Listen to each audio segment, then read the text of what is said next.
CNN has Larry Sabato on, and they're in a complete meltdown over the Supreme Court decision, specifically over John Roberts. They tell a bunch of lies about the Supreme Court. They always hate the Supreme Court, of course, when they disagree with them about Trump's immunity. Watch this. How strong is the fear? No news segment on CNN can start that way and end on a good foot. Welcome to Doug in Exile. This is where the happy patriots are. Right, Larry, how strong is the fear that if Trump gets elected, that he could, in effect, use this ruling to go after his political opponents, since certain official versus unofficial acts could be protected through immunity? Just take us through that fear. Well, what Democrats fear is that Trump's going to do to them what they did to him already. Just remember, CNN will not cover that.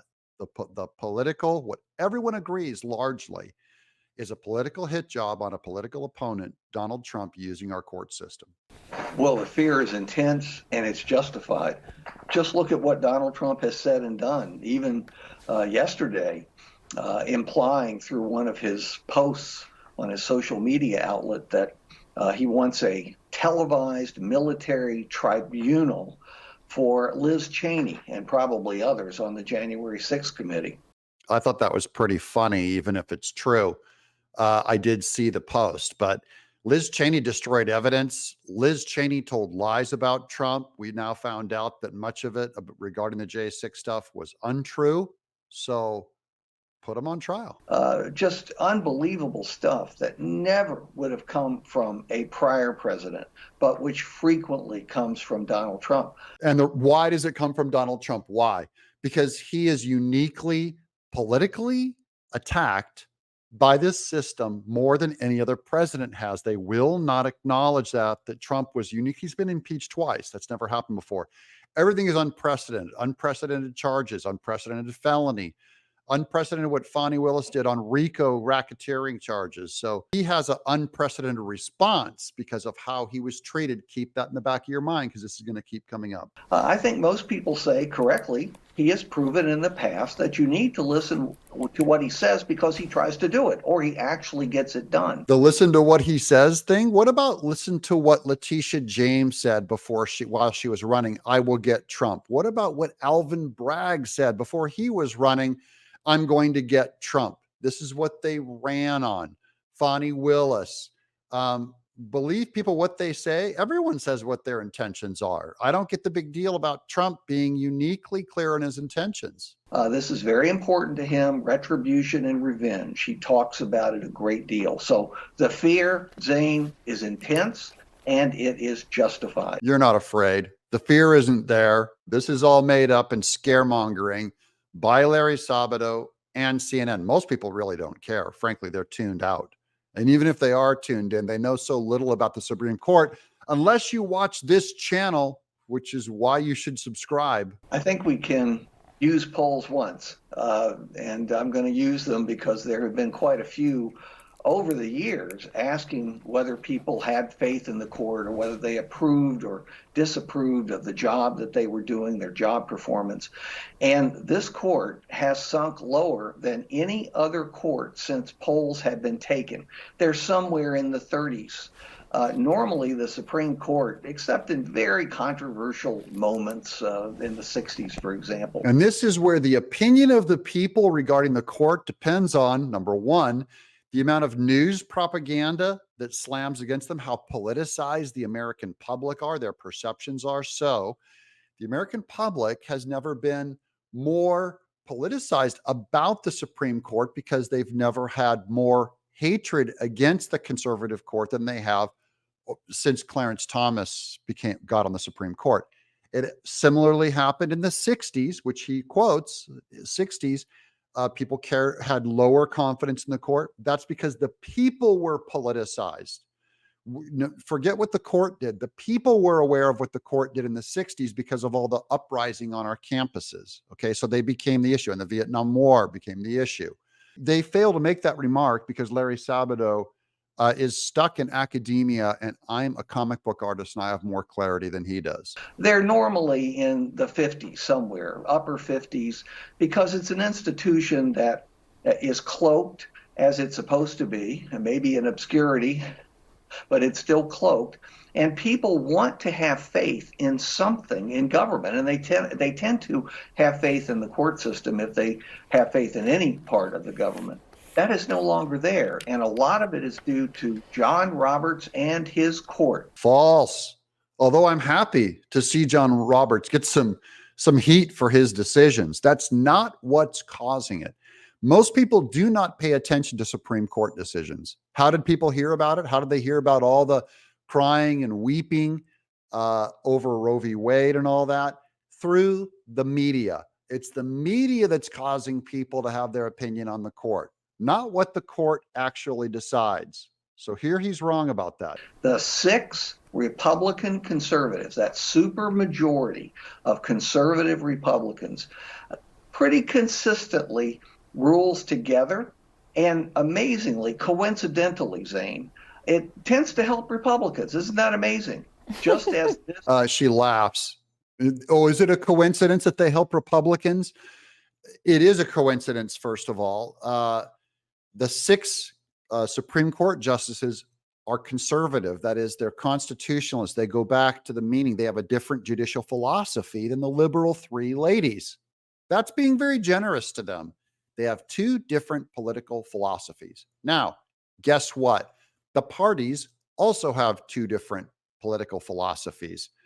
Republicans believe in constitutional constructionism. This goes all the way back to what Scalia, his influence on the court. And then the liberals tend to believe in the living, breathing Constitution. That is, they're more squishy with it. They want to see more activism. They want to see more experts come in and take over. They have a low view of law. So, of course, if the Supreme Court was 6 Democrat appointees, guess who they'd agree with? Guess which party they would agree with more, say on Roe v. Wade. I can't believe this guy teaches at a university. And I could run circles around Larry and this CNN diversity hire. To help Donald Trump. And maybe I'm being cynical. I've been accused of that. But as a political guy on the outside, I know that some of these people are very, very political, no matter what they say publicly. Is Sotomayor political? Of course, they're absolutely political. And I don't have a problem with their personal politics. Sotomayor is the one who probably leaked the decision on Roe in advance. Very political. Is Brown Jackson political? I would think so. Is Kagan political? Haven't heard as much about her.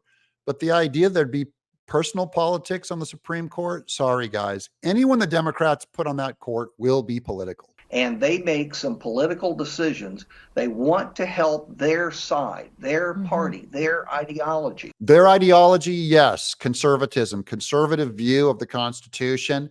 Yes, they do want to do that. And guess what? The Democrats are doing the same thing. The Democrat 3 lady appointments are doing the same thing. To judge one side for it and not judge the other side is a dereliction of duty on Larry Sabato's part. Come on, you meathead. You can do better than this. You're not the only one that has noticed that correlation. Correlation is not causation. Obviously, what this decision means for democracy, a lot of people have pointed to the fact, in fact, Trump's campaign has intimated that, look, this case basically goes away, that the Justice Department would effectively be ordered to shut down this case if Trump wins election. What does that mean for American democracy? It means democracy lives to fight another day. Woo! We did it. That's what it means. The Democrats tried to end democracy, do a workaround to our election, remove Trump off the ballot, load him up, get him tied up in court so he couldn't campaign. And with this decision being lifted, we have a slightly less pressure on destroying democracy because of, no, the Democrats still are going to do their best, but it was definitely a pushback on them ending democracy. It is, if not a death blow, then a very damaging blow. And it's not as though Trump will be supporting democracy in other ways.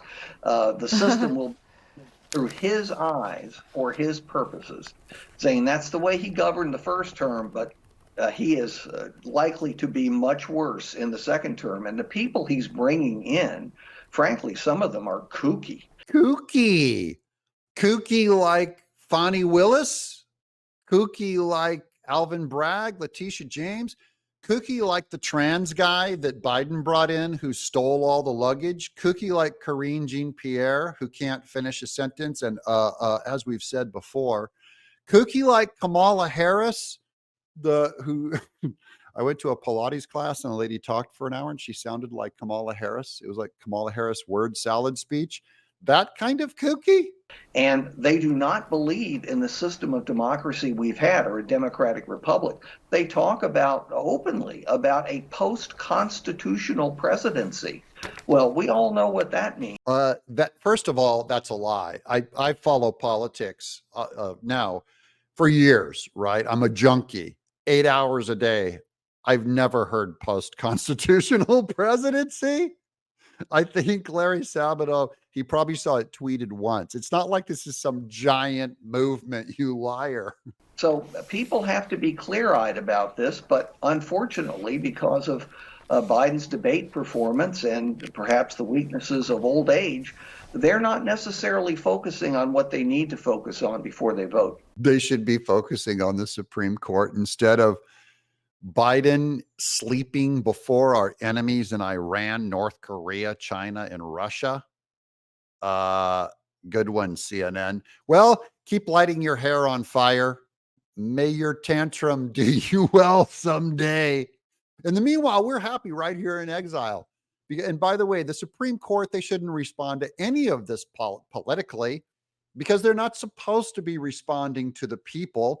They're not voted on. They're not elected. They're supposed to be sequestered. In fact, we're not supposed to even be knowing what's going on really behind this. They just hand down their decisions and it's there for you to read. Most people don't read them. I've been reading them online for 20 years, both the major opinions and the dissents. And all normal. Everything is fine. CNN is trying to fear monger you. And of course, we in exile are not afraid. Instead, we're laughing.